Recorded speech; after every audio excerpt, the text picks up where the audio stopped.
Muito bem, bom dia, meus irmãos. Convido você a tomar o seu assento. Nós vamos começar aqui o nosso tempo de aula. Hoje nós vamos avançar pelos capítulos 9, 10 e 11 de Romanos. Sim, eu sei que é muita coisa, tá bom? E não é apenas muita coisa, mas é muita coisa também difícil. São considerados os capítulos mais difíceis de Romanos. Mas, com a graça de Deus, a gente vai passar por eles aqui e pelo menos entender as principais ideias, os principais conceitos que Paulo, direcionado pelo Espírito de Deus, ele está tratando aqui. Vamos orar para começar o nosso tempo. Senhor Deus, nós agradecemos por essa manhã, agradecemos por sermos teu povo, graças a Cristo Jesus. Obrigado porque nós podemos ter tempo para a gente se reunir, para estudar a tua palavra. Isso é um privilégio que não tem nem sequer como compararmos com qualquer outra coisa, Senhor. Obrigado porque a gente pode estudar aqui a carta aos Romanos e ajude-nos hoje de modo muito especial a olhar para essa porção abrangente e profunda e que a gente possa aprender um pouco mais sobre Ti, sobre a Tua vontade e sobre a Tua soberania. Nós oramos assim no nome de Jesus. Amém. Muito bem, gente, o tema da nossa aula hoje é o Evangelho Soberano, tá bom?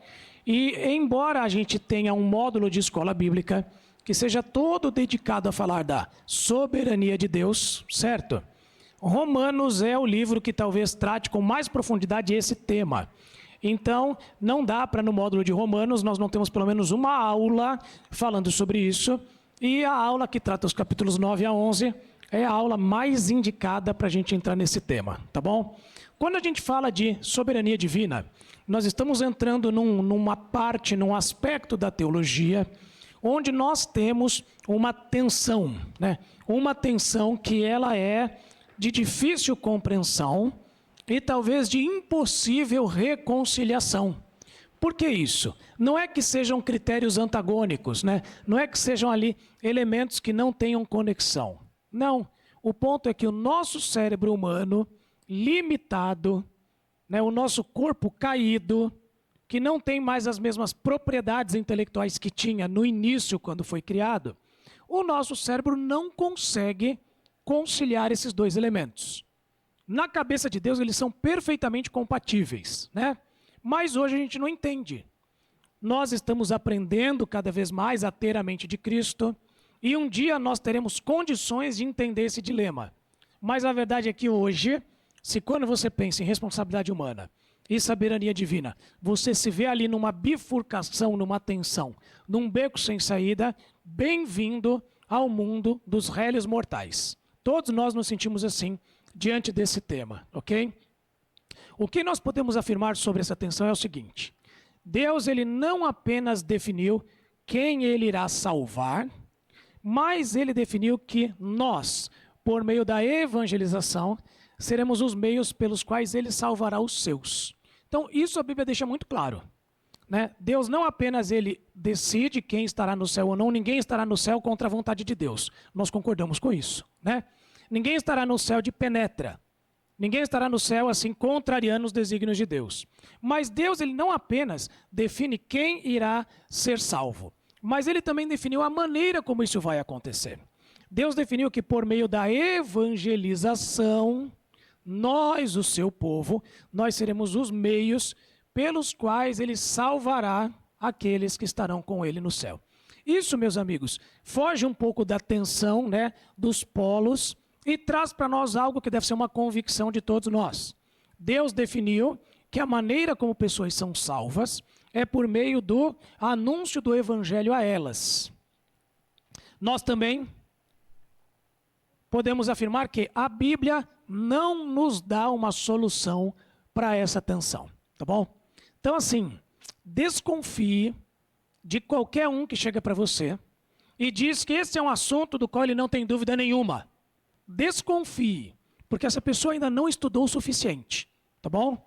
Quanto mais você estuda, mais você se vê ali, né, numa realidade de dúvidas, tá bom? Mas tem algumas certezas. A Bíblia não nos dá uma solução, porque essa tensão está além da nossa compreensão. Não dá. o ser humano mais capacitado intelectualmente não tem condições de compreender, está além da nossa condição, tá bom? Mas essa tensão, ela está perfeitamente harmonizada na mente de Deus, embora para nós seja um dilema. Por isso que a gente olha para a Bíblia e a gente não vê tensão nenhuma ali entre os textos, né? A gente vê claramente ali que a Bíblia ela tem textos apontando para a responsabilidade humana na conversão, textos que apontam com muita clareza para a soberania divina na conversão. E a Bíblia não é um livro que se autocontradiz. A Bíblia ela não é um livro, né, que ele foi escrito sem uma harmonia, porque ele foi escrito pela supervisão do Espírito Santo. Então a gente não entende. Bem-vindo ao mundo dos mortais, tá bom? Nós não temos condições de entender todos os aspectos da teologia cristã. Dito isso, nós vamos agora caminhar por Romanos 9 a 11, tá bom? Então eu convido você a abrir a sua Bíblia comigo. Nós vamos lá olhar para essa porção da carta aos Romanos. E como nós fizemos na aula passada, nós vamos ler alguns versos, vamos trazer alguns comentários para a gente tentar digerir aos poucos, tá bom? Esse aqui é um pedaço de carne muito grande para o tamanho pequeno da nossa boca de humanos caídos. É um pedaço grande demais. Então a gente vai cortá-lo, vai fatiá-lo, e aí nós vamos aos poucos digerir o pedação todo. Beleza? Vamos lá então. O capítulo 9 ele vai falar sobre a soberania de Deus como tema principal. E ali nós vamos começar a ver os versos 1 a 5. Acompanhe comigo, diz assim: digo a verdade, em Cristo não minto. Minha consciência o confirma no Espírito Santo. Tenho grande tristeza e constante angústia em meu coração, pois eu até desejaria ser amaldiçoado e separado de Cristo por amor dos meus irmãos, os de minha raça, o povo de Israel. Deles é a adoção de filhos, deles é a glória divina, as alianças, a concessão da lei, a adoração no templo e as promessas. Deles são os patriarcas, e a partir deles se traça a linhagem humana de Cristo, que é Deus acima de todos, bendito para sempre, e amém. O que nós vemos aqui, Paulo, ele está abrindo o seu coração. Paulo está dizendo que há uma tremenda angústia dentro do seu ser, e essa angústia diz respeito ao modo como Paulo ele olha para o povo de Israel, ele diz os de minha raça, e vê o estado espiritual deles. E por que Paulo sofre tanto? Porque ele olha aqui para a história de Israel, ele diz o seguinte: gente, deles vem a adoção de filhos, né? A primeira vez que Deus chama um povo de meu povo foi com eles. Deles é a glória divina, Deus manifestou sua glória no meio de Israel, ali, né, na presença gloriosa dele no tabernáculo e no templo. Deles são as alianças, Deus fez alianças com o povo de Israel. Deles é a concessão da lei, Deus deu a lei para Israel. É a adoração no templo, certo? Eles tinham um templo onde Deus ali se fazia presente. Deles são as promessas, as profecias, deles são os patriarcas, né? Então a família que Deus escolheu para a partir dela trazer ao mundo o Messias. Então Paulo está dizendo o quê? Gente, esse povo, ele foi extremamente privilegiado, escolhido por Deus, abençoado de modo que ninguém mais foi. E ele se angustia por quê? Porque ele vê que o Estado de Israel, naquele momento em que ele está, e é o Estado de Israel que permanece sendo o mesmo hoje, é um estado de rejeição da salvação trazida por Deus por meio de Cristo. E Paulo se angustia com isso, certo? Vamos agora continuar a leitura. Vá comigo para o verso 6.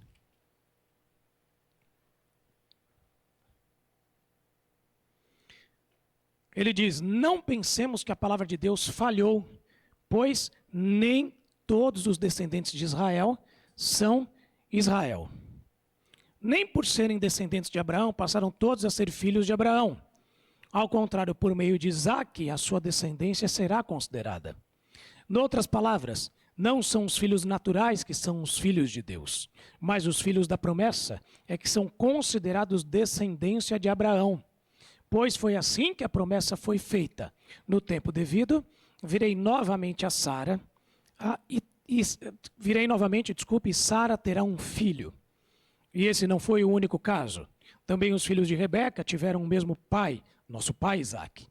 Todavia, antes que os gêmeos nascessem, eu fizesse qualquer coisa boa ou má, a fim de que o propósito de Deus, conforme a eleição, permanecesse. Não por obras, mas por aquele que chama, foi dito a ela: o mais velho servirá ao mais novo. Como está escrito: eu amei Jacó, mas rejeitei Esaú. Paulo agora, gente, ele começa a raciocinar, olhando para o estado espiritual de Israel, e ele está fazendo algumas afirmações teológicas. Ele está dizendo que a rejeição de Israel, ela é consistente com a soberania divina. Mas espera aí, Deus não escolheu Israel para ser seu povo, para ser salvo? Como que Deus escolhe e o povo rejeita? Será que aqui a soberania divina ela não vale? Será que a escolha humana, a responsabilidade humana, ela tem primazia sobre a escolha de Deus? E Paulo ele começa a raciocinar aqui de maneira muito brilhante. Ele diz: a rejeição de Israel é consistente com a soberania divina. Por quê? Porque nem todo Israel étnico, né, povo, gente que tem lá o RG, o CPF de Israel que nasceu na terra, nem todo Israel étnico é um Israel espiritual. Por quê? Porque nem todo mundo que nasceu ali na terra, nem todo mundo que tem o DNA de Abraão correndo nas suas veias, tem a mesma fé de Abraão. Crê da mesma maneira que Abraão. Então, nos dias de Paulo, tinha inúmeros judeus que criam, certo? Paulo mesmo é um judeu que crê, né? Os discípulos, né, os apóstolos de Jesus, eles eram judeus que creram. Ou seja, Deus, ele tem uma soberania e ele escolhe aqueles que serão salvos de todos os povos, inclusive de Israel. E a rejeição de Israel como nação em nada invalida a soberania divina, porque quem disse que Deus, no momento presente, escolheu cada um dos israelitas? Deus não faz isso com nação nenhuma. Quem disse que Deus escolheu cada um dos brasileiros para ir para o céu? Eu imagino, e vem até alguns nomes na minha cabeça, que vai ter um monte de brasileiro no inferno. Você também não imagina? Alguns, né? Alguns até famosos, né? E é o mesmo com Israel, gente. Certo? O fato de Deus ter escolhido Israel como nação não significa que ele escolheu cada indivíduo de Israel no tempo presente para reconhecer Jesus como Salvador. Então, Paulo está argumentando aqui, raciocinando, dizendo: olha, a rejeição de Israel, né, como uma nação, ela não é incompatível com a soberania divina, porque Deus, ele escolhe para ir para o céu indivíduos. Ele não escolhe grupos, né? Deus, ele não escolhe uma família inteira para ir para o céu. São indivíduos, né? Cada um deles ali, na caminhada deles com Deus, precisam entender quem é Deus e o que Deus fez por eles. Seguindo aqui o pensamento de Paulo, gente, ele está raciocinando sobre a soberania de Deus. Verso 14, vamos seguir. E então que diremos? Acaso Deus é injusto? De maneira nenhuma.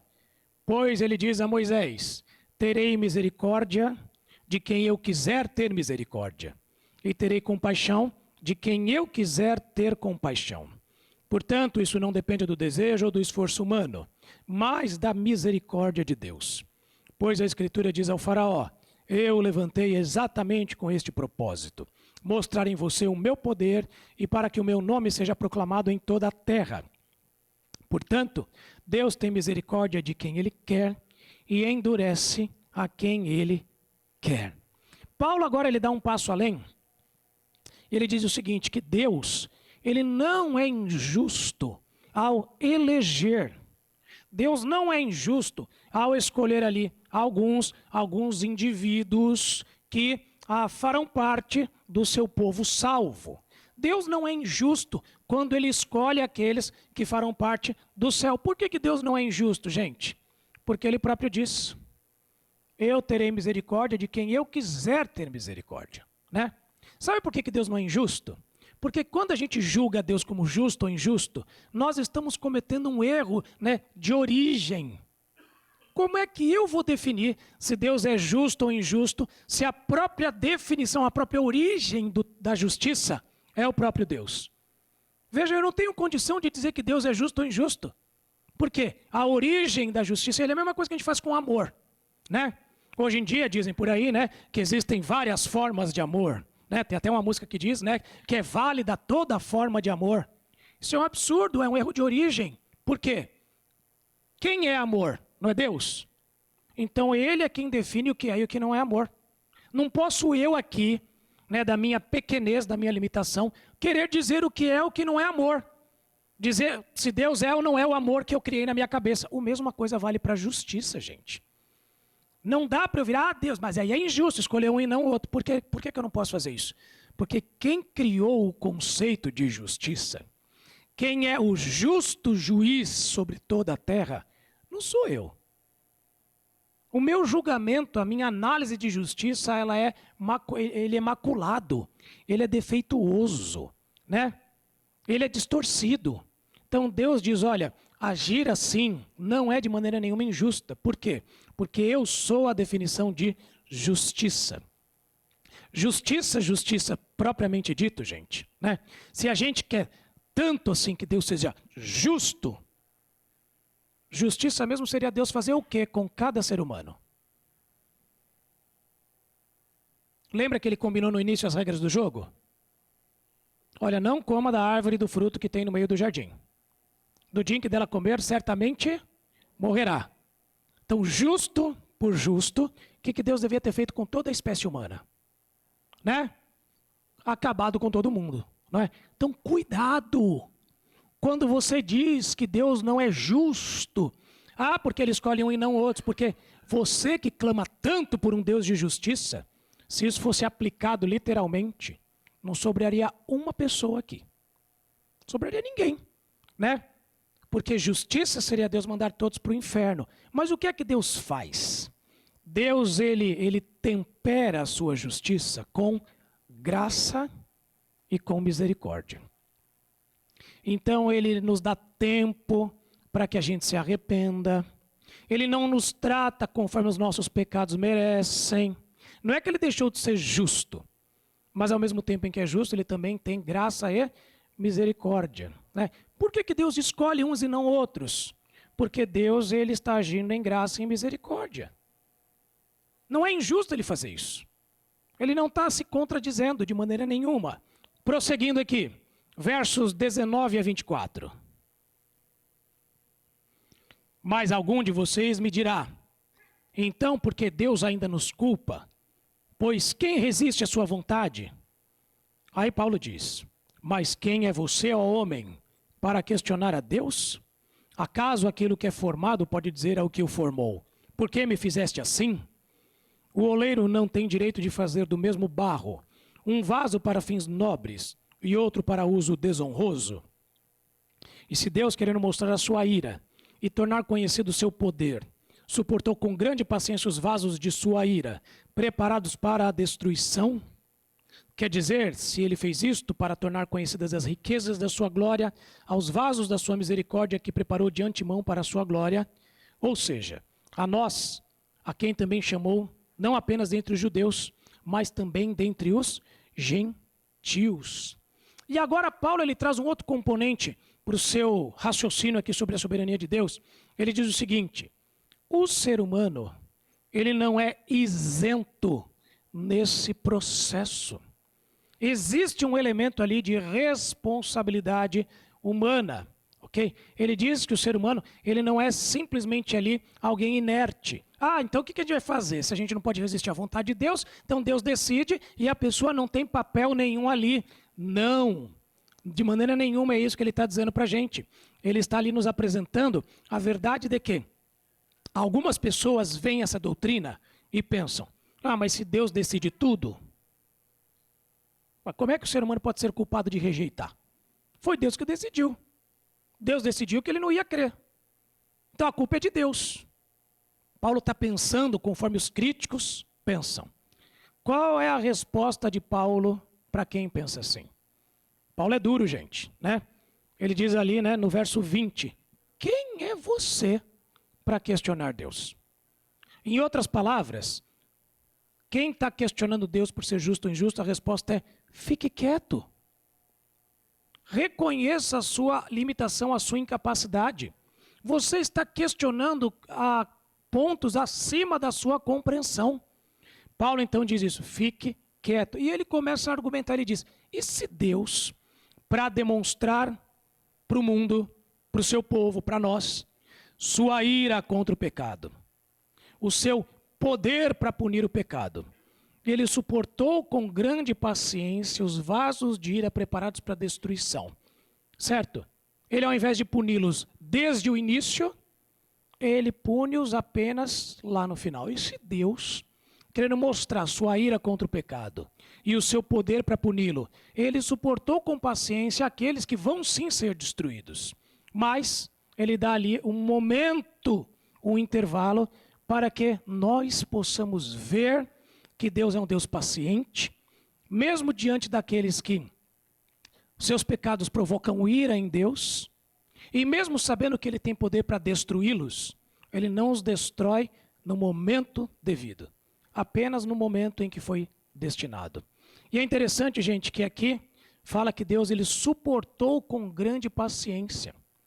Na língua grega, existem algumas vozes no verbo. Você tem a voz ativa, que é quando o sujeito ele pratica a ação. Mas tem a voz passiva, assim como no português. E a voz passiva é o quê? É quando o sujeito não está praticando a ação. Aquela ação é praticada por outro. O verbo suportou, ele está aqui na voz passiva. O que isso significa? Ele está dizendo que não é Deus quem destina o pecador para a destruição. Não, ele não é o sujeito da ação. É a própria pessoa, ok? Ela é o agente da ação, são os seus pecados que a condenam. E aí a gente segue o texto, né, que diz aqui que Deus, ele preparou previamente para a glória. Agora é o outro lado, certo? Se tem vasos de destruição que Deus suportou, e isso acontece porque são as escolhas deles que os condenam. Por outro lado, o texto fala aqui que Deus preparou alguns, os vasos de honra, previamente para a glória. Aqui muda a voz do verbo. Não é mais uma voz passiva, agora é voz ativa. Deus é o agente dessa ação. Ou seja, o que o Romanos está dizendo, gente? Basicamente, ele está dizendo que não é Deus quem destina o pecador para a destruição. É o próprio pecador, com as suas escolhas, com a sua pecaminosidade. Deus simplesmente permite que ele siga na direção que ele já está. Por outro lado, aqueles que são destinados previamente para a glória, que são preparados, esse aí é uma intervenção de Deus. É Deus quem age, é Deus quem escolhe, é Deus quem elege, é Deus quem os salva. É importante isso, gente, porque assim, Jesus diz lá em João capítulo 3, né, que o Filho do Homem, ele não veio ao mundo para condenar o mundo, né, mas para salvá-lo. E, gente, faz todo sentido. Pensa comigo. O que a humanidade precisa para ser condenada ao inferno? O que precisa ser feito para a gente ser condenado ao inferno? O que você tem que fazer? O que o ser humano normal tem que fazer para ser condenado ao inferno? Nada, não é? Basta a gente continuar no mesmo caminho, preso à mesma pecaminosidade, escravo das mesmas práticas, e aí Deus suporta os vasos destinados a ira até que venha a destruição. Deus não precisa fazer nada para o ser humano ir para o inferno. Já foi feito e nós continuamos fazendo. Agora, para ele nos preparar para a glória, para nos salvar, aí ele tem que fazer alguma coisa. Aí ele tem que intervir. Aí ele tem que agir na nossa história, abrir os nossos olhos, nos fazer entender o Evangelho, nos fazer passar da morte para a vida. Vamos continuar, ele vai dar alguns exemplos do Antigo Testamento aqui. Versos 25 a 29.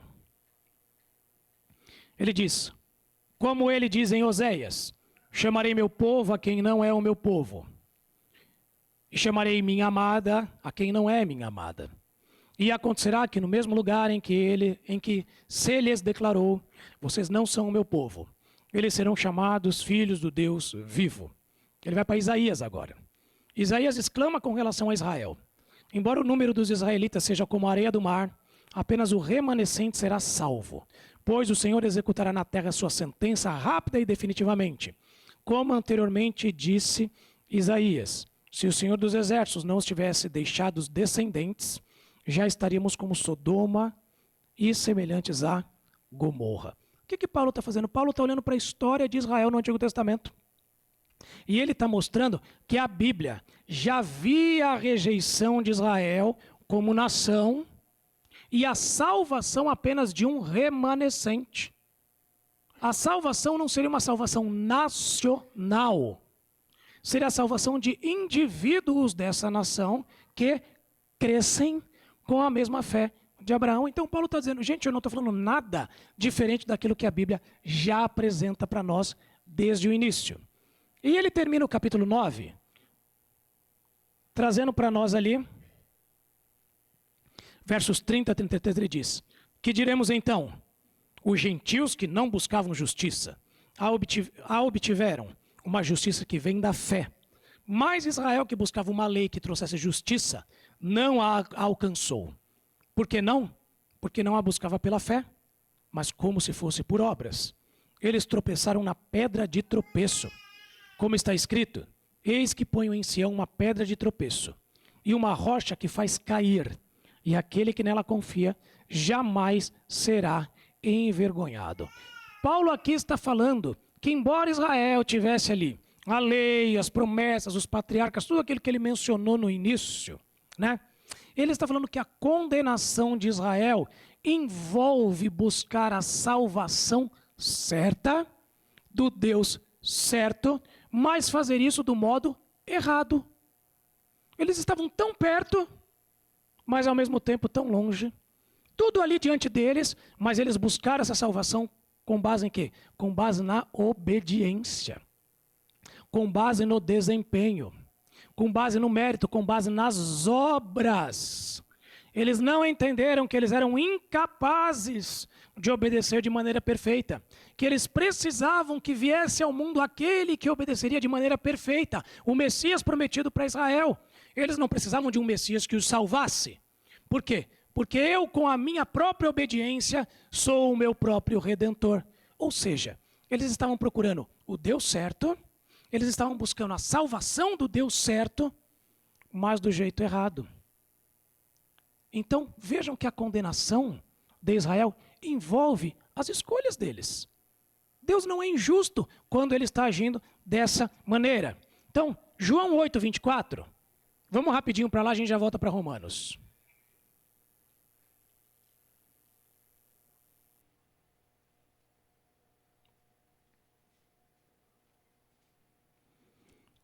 Jesus diz ali para eles, ó: eu lhes digo que vocês morrerão em seus pecados. Se vocês não crerem que eu sou, que Jesus é Deus, de fato morrerão em seus pecados. E o que aconteceu? Jesus veio, esteve diante deles, e eles creram que Jesus era Deus? Não, eles disseram o contrário, que Jesus ele agia pelo poder do demônio, lembra disso? Né? Que eles não precisavam de um salvador como ele, que eles próprios salvariam a sua história. Então, a condenação de Israel inclui eles buscarem a salvação de modo errado.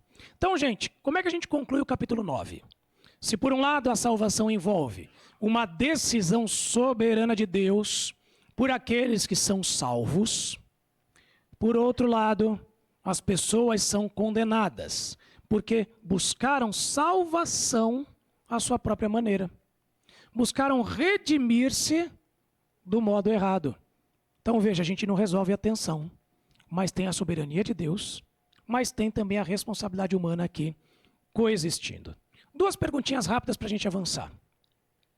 Por que é importante, gente, a gente permitir que Deus ele defina o nosso conceito de justiça? Por que nós não podemos julgar Deus como justo ou injusto com base no nosso próprio conceito? Mas ele tem que ser a definição de justiça para então a gente poder ter um conceito correto. Por que isso é importante? Tá? Eu tenho um outro microfone aqui caso alguém queira falar, mas se você quiser apenas levantar sua mão e trazer uma resposta para a gente, fale alto para as pessoas poderem ouvir. Você quer ajudar? Por favor, vamos lá. Por que é importante isso, gente? Permitir que a nossa definição de justiça venha de Deus e não dos nossos próprios conceitos. Ok, né? Quando a Bíblia diz que não tem um justo, nenhum sequer, a Bíblia está falando a mais pura verdade. Não é? Não tem. O único plenamente justo que pisou essa terra foi Cristo. O resto, nossa justiça, ela é manchada. Né? Uma outra pergunta aqui para a gente discutir. Como isso impacta a compreensão sobre a soberania de Deus na salvação? Se é Deus quem define o que é justo, e Ele sempre age de maneira justa, não daria para ser o contrário. Como que esse entendimento impacta a nossa compreensão sobre a soberania de Deus na salvação, gente? Alguém quer contribuir? Ele é justo escolhendo quem ele quer. Ok. E ele não é injusto quando não escolhe uns em detrimento de outros. Por que ele faz isso? Eu não tenho a menor ideia. Que critério que Deus usou? Eu não sei. Eu sei que se eu fosse Deus, eu não teria escolhido o Felipe Café. Eu sei disso, né? Mas Deus, ele é tão gracioso, misericordioso, amoroso, bondoso, que ele me escolheu. Agora, com base em quê? Eu só sei que não tem nada a ver comigo. É coisa dele, né? Mas ele não é injusto quando ele age assim. Mais alguma contribuição, gente? Exatamente, né? Tem que nos dar a paz, por quê? Porque às vezes o nosso conceito de justiça humana, justiça própria, a gente olha e fala assim, mas Deus, como é que você não salvou aquela pessoa? Só faltava ela crer. Já viu a gente falar isso de alguns, né? Essa pessoa é tão boa, só faltava crer. Ou seja, falta tudo, né? Então, e aí, Deus, você vai e salva essa pessoa aqui, né, que cometeu crimes terríveis, se converteu na cadeia. Pois é, se eu aplicar a minha justiça para avaliar a maneira como Deus salva, Deus, ele vai virar um crápula na minha avaliação. Mas, se eu entendo que a definição de justiça vem dele, eu tenho que ter paz. Né? Ele sabe o que está fazendo. Beleza, vamos prosseguir aqui, capítulo 10 agora. Capítulo 10 vai falar bastante da responsabilidade humana, tá bom? Nós vamos começar vendo versos 1 a 13, mais propriamente dito, versos 1 a 7. Diz ali: Irmãos, o desejo do meu coração e a minha oração a Deus pelos israelitas é que eles sejam salvos. Posso testemunhar que eles têm zelo por Deus, mas o seu zelo não se baseia no conhecimento. Porquanto, ignorando a justiça que vem de Deus e procurando estabelecer a sua própria, não se submeteram à justiça de Deus. Porque o fim da lei é Cristo, para a justificação de todo o que crê. Moisés descreve desta forma a justiça que vem da lei. O homem que fizer essas coisas viverá por meio delas. Mas a justiça que vem da fé diz: não diga em seu coração, quem subirá aos céus, isto é, para fazer Cristo descer. Ou quem descerá ao abismo, isto é, para fazer Cristo subir dentre os mortos. Aqui, gente, Paulo ele introduz um conceito, que é o conceito de zelo sem entendimento, né? É aquela busca religiosa sem de fato entender o que se busca ou quem se busca. E ele diz que ele queria que os judeus fossem salvos porque eles têm zelo. Gente, você tem alguma dúvida que o povo judeu ali nos dias de Paulo era altamente religioso? Não, mas era zelo religioso sem entendimento. E Paulo diz aqui no verso 3, veja aí na sua Bíblia, que eles não entendem quem é Deus, eles não entendem a justiça, eles não entendem a santidade, eles não entendem a perfeição, eles pensam que Deus ele é menos justo do que de fato ele é, eles pensam que eles são mais justos do que de fato são, então eles não conseguem ser tão justos quanto o próprio Deus e eles não entendem isso. Eles acham que eles conseguem chegar no nível do critério de justiça de Deus. O verso 3 também diz que eles não entendem o pecado. Eles não entendem Deus, eles não entendem o pecado. Eles pensam que eles podem estabelecer a sua própria justiça sem precisar se submeter à justiça de Cristo, à justificação que Cristo opera para que sejam salvos. Eles acham que eles conseguem subir os degraus e eles próprios se credenciarem à salvação. Eles não entendem como o pecado é grave, danoso, aprisionador. Eles têm zelo sem entendimento, eles não entendem quem Deus é. Eles veem Deus menor e a si mesmos maiores. Eles não entendem o pecado. Eles acham que é uma força que está ao alcance humano vencê-la. Eles não entendem quem é a pessoa de Cristo. Veja ali o verso 4. O verso 4 diz que o fim da lei é Cristo. O propósito da lei nunca foi a obediência por parte de seres humanos. O propósito da lei sempre foi nos levar a entender que o único capaz de obedecer seria o Messias. E eles não entenderam isso. Eles não entenderam que Cristo, ele é o único que cumpre a lei de maneira perfeita para a justiça de todo aquele que crê. Eles não entendem que Jesus é o único perfeitamente justo e que ele transfere, ele imputa, né? É um termo teológico, ele imputa a sua justiça a nós. Eu não me torno justo porque obedeci toda a lei. Eu não consigo, a lei nunca foi dada para isso. O fim da lei não é o Felipe Café, não é o ser humano. O fim da lei é Cristo. Ele cumpre, ele traz propósito, ele encerra a lei. E o que ele faz? Ele pega a sua justiça perfeita e ele transfere para nós. É um ato substitutivo. Eles também não entendem a própria salvação. Veja ali o que o resto dos versos 4 a 7 dizem, né? Eles não entendem isso, né? Essa teologia da imputação, da transferência de justiça que o texto está dizendo aqui. Porque Cristo, ele imputa justiça apenas àqueles que creem. E o que acontece? Eles não creem numa salvação pela fé. Se eles não creem, como é que eles vão receber a justiça que Cristo transfere gratuitamente? Eles não creem. Então eles não entendem a própria salvação. Eles entendem que a salvação não vem por você crer no retrospecto perfeito de Cristo justo e que ele transfere justiça para nós.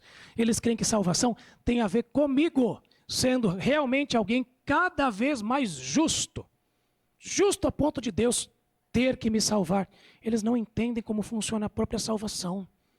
Tem zelo? Sim. Altamente zelosos do ponto de vista religioso, mas sem entendimento. Sem compreensão de quem é Deus, da gravidade do pecado, do que é que Cristo realiza por nós e de como é que alguém é salvo por meio da fé. E aí, gente, versos 8 a 13. Vamos ler ali a conclusão do pensamento de Paulo. Diz assim, mas o que ela diz? A palavra está perto de você, está em sua boca e em seu coração. Isto é a palavra da fé que estamos proclamando. Se você confessar com a sua boca que Jesus é Senhor e crer em seu coração que Deus o ressuscitou dentre os mortos, será salvo. Pois com o coração se crê para a justiça e com a boca se confessa para a salvação. Como diz a Escritura, todo que nele confia jamais será envergonhado. Não há diferença entre judeus e gentios, pois o mesmo Senhor é Senhor de todos e abençoa ricamente todos os que o invocam. Porque todo aquele que invocar o nome do Senhor será salvo. Todo aquele. Salvação não é coletiva, não é por família, não é por clã, não é por nação. É por indivíduo, é todo aquele que crê, certo? Não é todo aquele que baseia-se no seu desempenho, mas que crê na obra de Cristo. O que Paulo está dizendo aqui para nós, meus irmãos? Basicamente é isso. Fé somente não significa fé sozinha. Deixa eu explicar o conceito aqui para vocês. Para ser salvo, o pecador ele deve confessar Jesus como Senhor, deve crer em seu coração que Jesus o ressuscitou dos mortos, né? Isso é a divina afirmação, a divina concordância da perfeição da vida e da obra de Cristo que o pecador faz, porque o Espírito o leva a crer dessa maneira, ok? Mas o ponto, meus amigos, é que ninguém consegue chegar a esse entendimento sozinho. Você não consegue alcançar essa justiça sozinho. Ela é um presente de Deus para aquele que crê. Então a salvação é pela fé somente. Mas a fé somente, ela nunca é alcançada sozinha. Você precisa de Deus para você poder chegar nessa fé que salva. Deus tem que caminhar contigo, te conduzir até lá. A fé salvífica, ela não é uma obra solo. Ela não é algo que você obtém, alcança por si mesmo. Porque senão seria uma salvação com base naquilo que eu faço. Ué, eu criei por mim mesmo, fui salvo. Até mesmo essa fé, ela só pode ser desfrutada porque Deus, Ele me conduz até isso. Né? Ele me liberta de uma mentalidade dominada pelo pecado. Ele esclarece, Ele ilumina os meus olhos espirituais. Ele me convence do pecado, da justiça e do juízo. Ele opera em mim. Então nunca é algo sozinho. Deus está agindo em mim para que então eu seja salvo pela fé no que Cristo fez. Uma pergunta rapidinha aqui para nós, mais uma vez, gente. Por que zelo religioso sem entendimento correto é sempre perigoso? Por quê?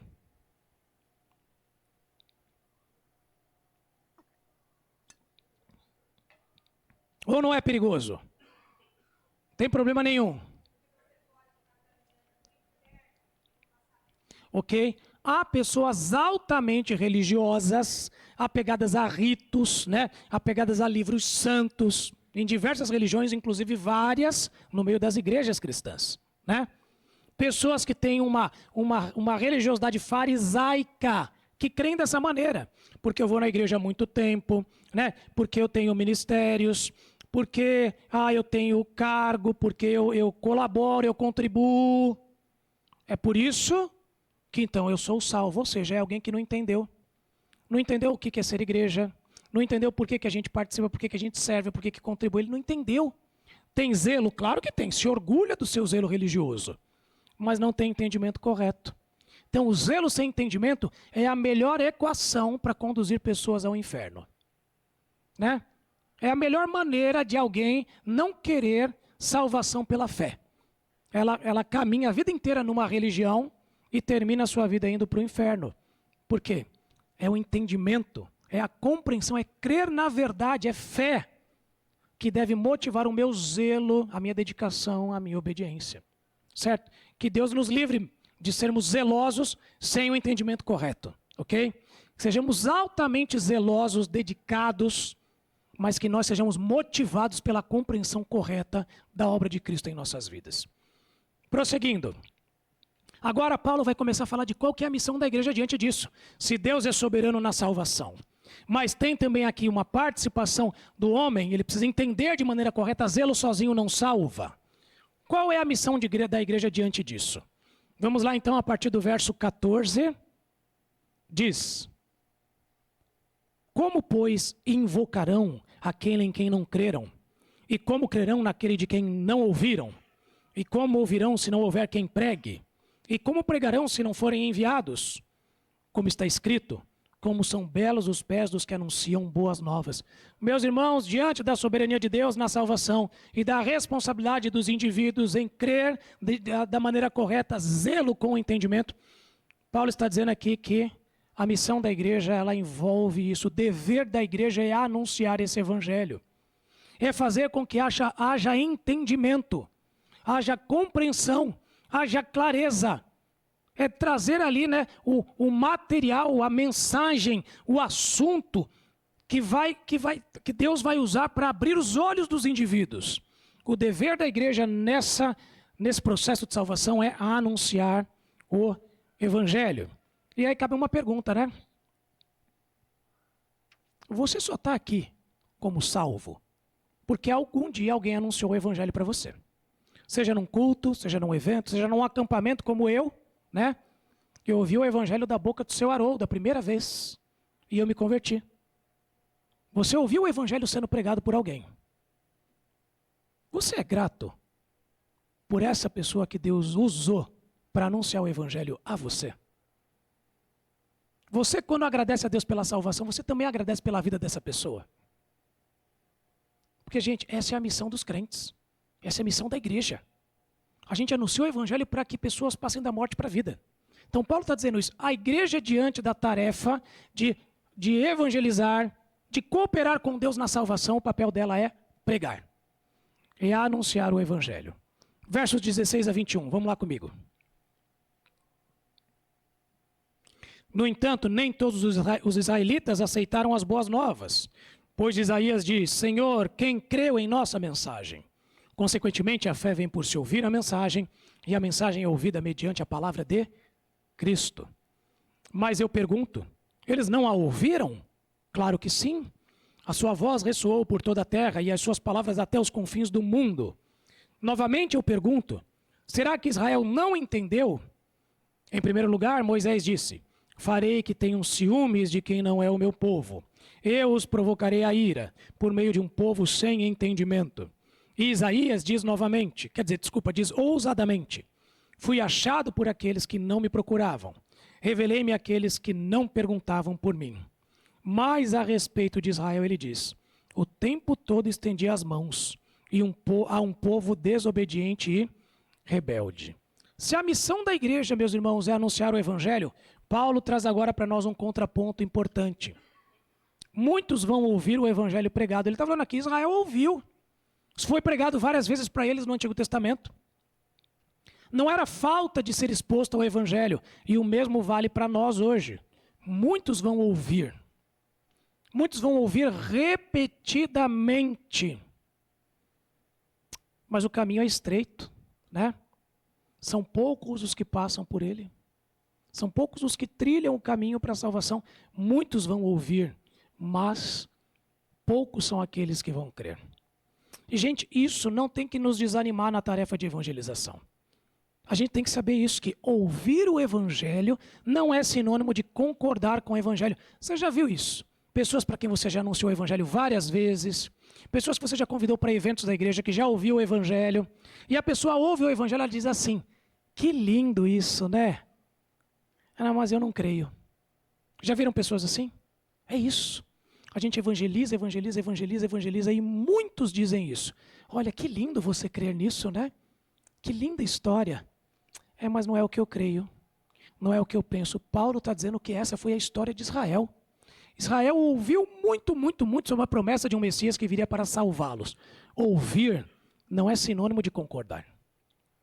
Ouviram, mas não concordaram de coração. Porém, ele diz que os gentios, os demais povos que não são Israel, eles ouviram muito menos sobre o evangelho. Eles ouviram muito menos sobre as promessas do Messias. Eles não têm uma história com Deus.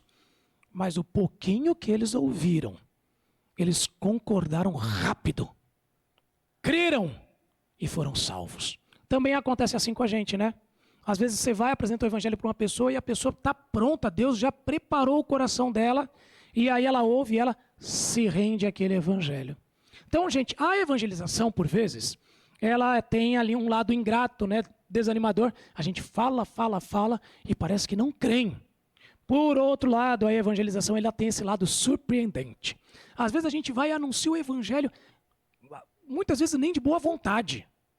Às vezes até por obrigação, que nem Jonas fez em Nínive. E acontece o quê? A pessoa é quebrada por Deus, se entrega, nasce de novo. Certo? Por isso, gente, o nosso papel não é levar ninguém a crer. Nosso papel é fazer pessoas ouvirem. Eu não sei quem vai crer. Nosso dever como igreja é evangelizar. Não é garantir que as pessoas creiam. Isso é obra de Deus. Bem, uma outra pergunta aqui, para a gente passar para o capítulo 11, tá bom? A missão da igreja é anunciar o evangelho enquanto crê nas verdades, tanto da soberania divina, quanto da responsabilidade humana. Deus decide quem vai ser salvo, eu vou anunciar e muitos não vão crer. Alguns vão, outros não. O que acontece com a missão de evangelizar que a igreja tem? Quando nós cremos em apenas uma das verdades, quando a igreja crê apenas na soberania divina, ou quando a igreja crê apenas na responsabilidade humana. Quando ela não entende que as duas coexistem. O que acontece com a missão da igreja de evangelizar se ela fica apenas numa das verdades e não nas duas ao mesmo tempo? Vamos começar com a primeira. O que acontece com uma igreja que tem a missão de evangelizar, mas ela só crê na soberania divina na salvação? O que acontece? Essa igreja vira o quê? Zé, vamos lá. Exato, ela não evangeliza, não é? Não é obra de Deus? Deus vai fazer a obra dele melhor do que eu. Então é uma igreja que existe apenas para si, é um monumento, né? Ela não prega mais o evangelho. E veja que ela está fazendo isso motivada por um zelo, não é? Deus não é soberano? Sim, mas não está entendendo que tem um equilíbrio, né? A tensão, ela tem que existir, tem os dois lados. Agora, o outro lado, gente, uma igreja que crê que a sua missão é evangelizar, mas entende que a responsabilidade é inteira do ser humano. Deus, ele nem sabe quantos vão para o céu, nem quem vai para o céu, é uma escolha meramente do ser humano. Como que essa igreja, a sua missão de evangelizar, ela é impactada por isso?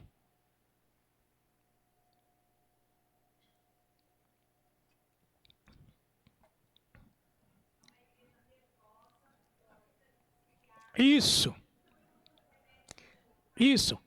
É uma igreja neurótica, que quer pressionar todo mundo a crer, né? E são aqueles evangelismo kamikaze, sabe, na Segunda Guerra Mundial, né? Que o piloto, ele entrava no avião, certo? E o objetivo dele era o quê? Era alcançar o seu alvo, nem que para isso ele tivesse que morrer no processo. Tem muito evangelismo que é assim, né? Eu sento ali, a pessoa está na minha frente, eu vou lá metralhando ela com o evangelho. Aí o que acontece? No processo, eu mato o relacionamento. A pessoa não quer nunca mais me ver na frente, né? Mas porque eu entendo que a responsabilidade é humana. Então essa pessoa tem que crer. Se ela não crê, é porque ela tem um coração duro, ela é rebelde, mas eu vou convencê-la na marra. Vira uma igreja neurótica. Ela não tem paz de confiar que a minha tarefa é anunciar. A tarefa de Deus é mudar o coração. Veja como essas duas verdades, elas nos permitem viver em equilíbrio, né? A gente prega o evangelho sem ter que forçar ninguém na marra. Temos uma contribuição ali de novo.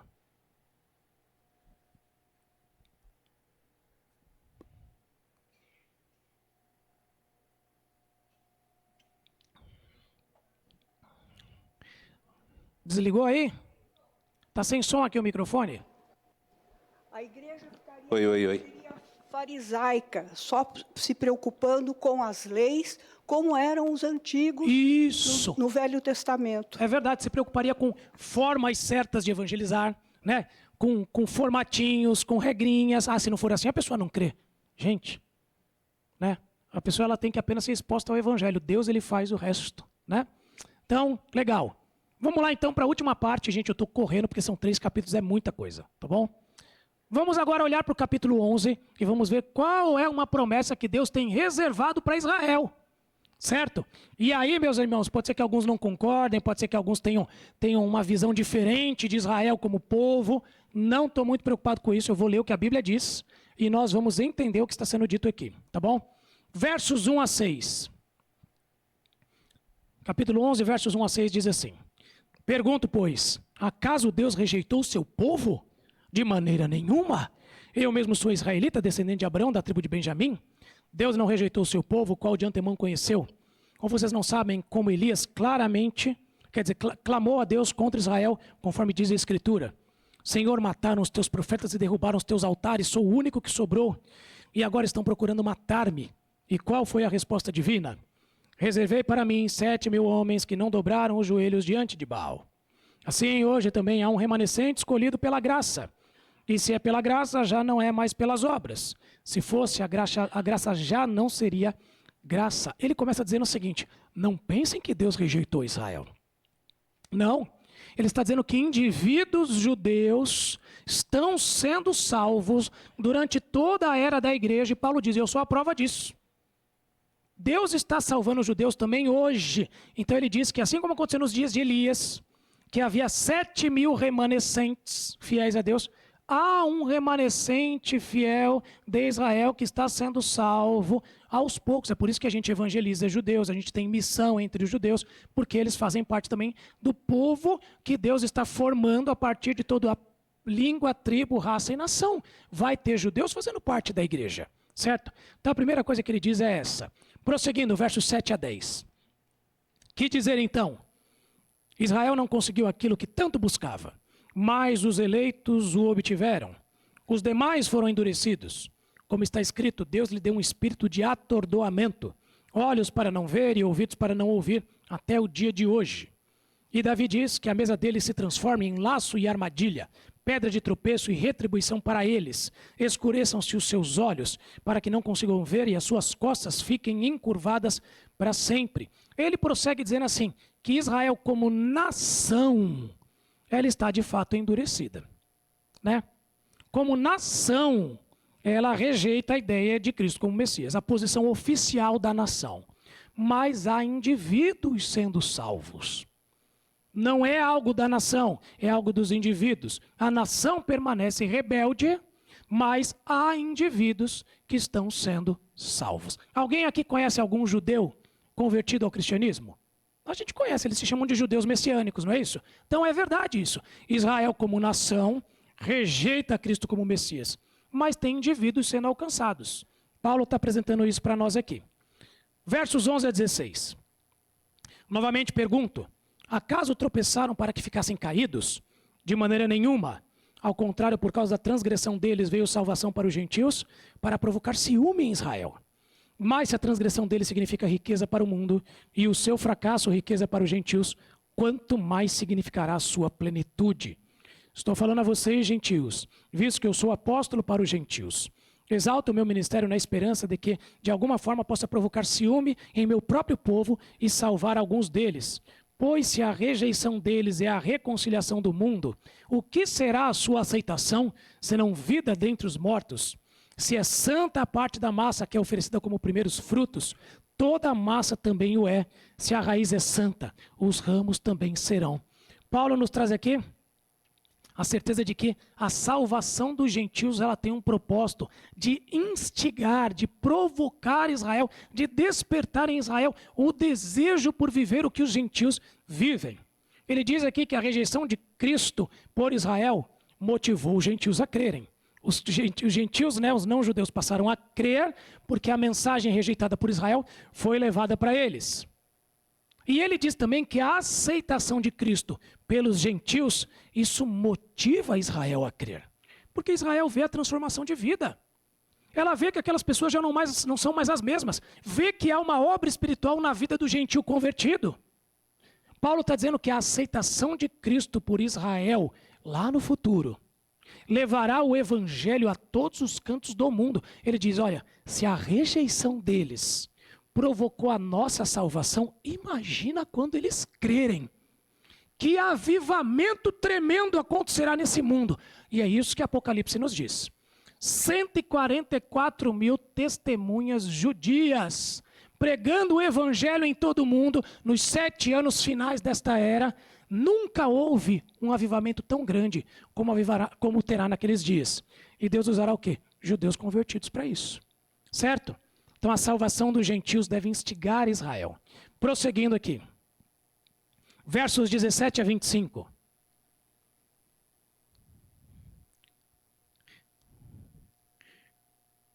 Se alguns ramos foram cortados e você, sendo oliveira brava, foi enxertado entre as outras, e agora participa da seiva que vem da raiz da oliveira cultivada, não se glorie contra esses ramos.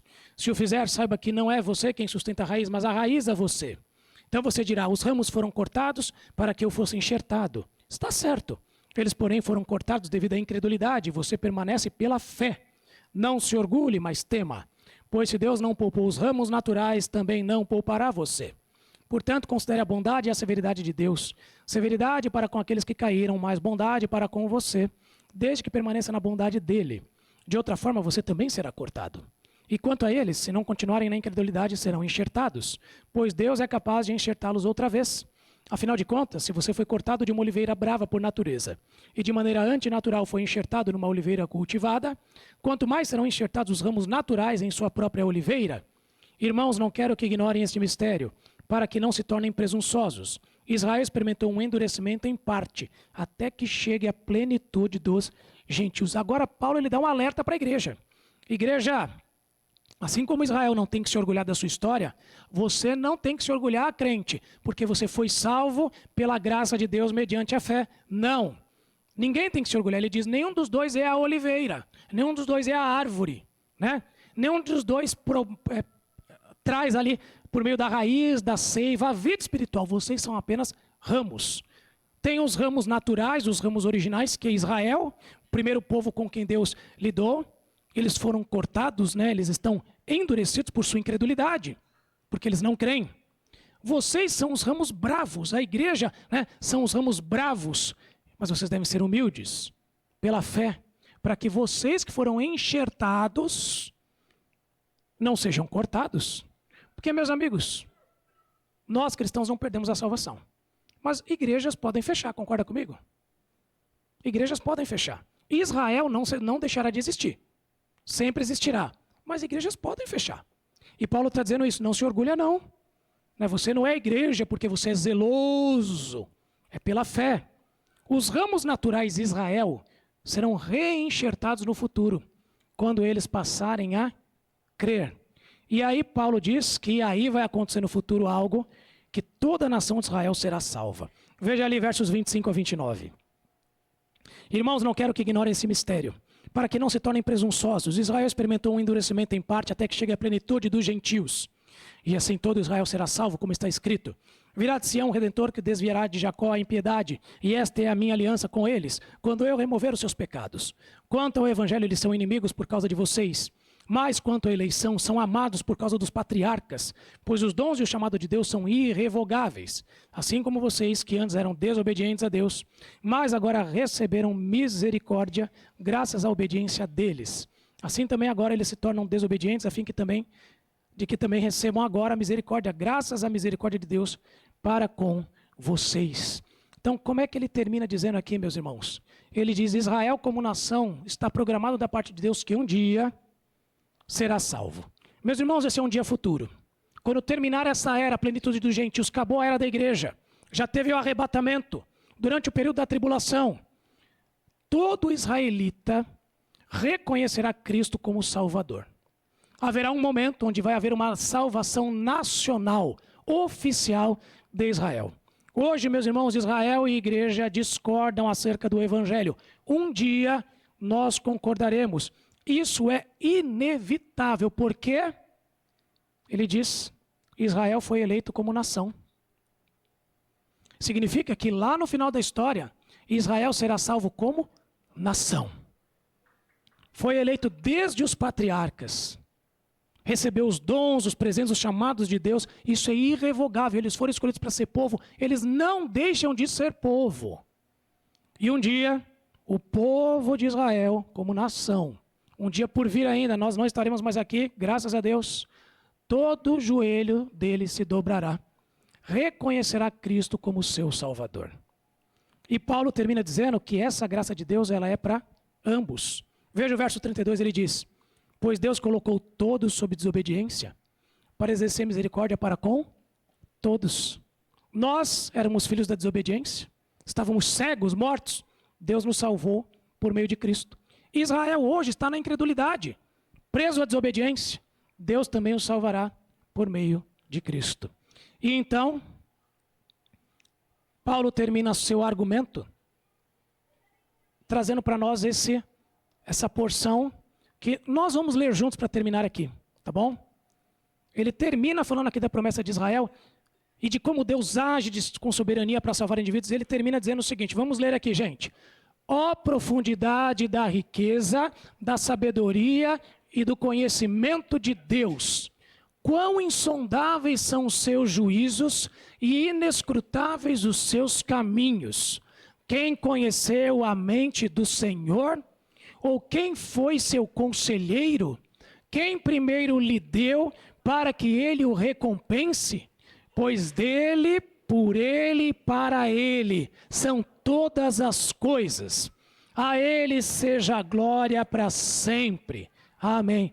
Como é que Paulo termina esse capítulo que fala da soberania de Deus, responsabilidade humana com os cristãos e com Israel? Ele termina com uma explosão de louvor. Ele diz, a gente não vai conseguir compreender. Está além da nossa mente.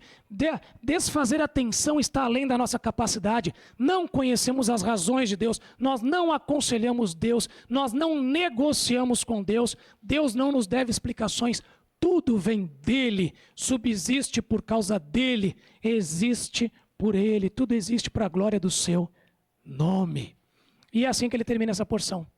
É um mistério que nós não entendemos, mas nós sabemos o seguinte. Todo aquele que é salvo porque Deus soberanamente age e esse indivíduo, ele compreende essa ação e ele corresponde à ação de Deus em sua vida. E é assim que Paulo termina falando tanto de Israel quanto da igreja. Meus irmãos, obrigado pela compreensão de vocês. Eu passei alguns minutinhos, tá bom? Aproveitem agora o nosso intervalo e depois nós voltamos para o nosso culto.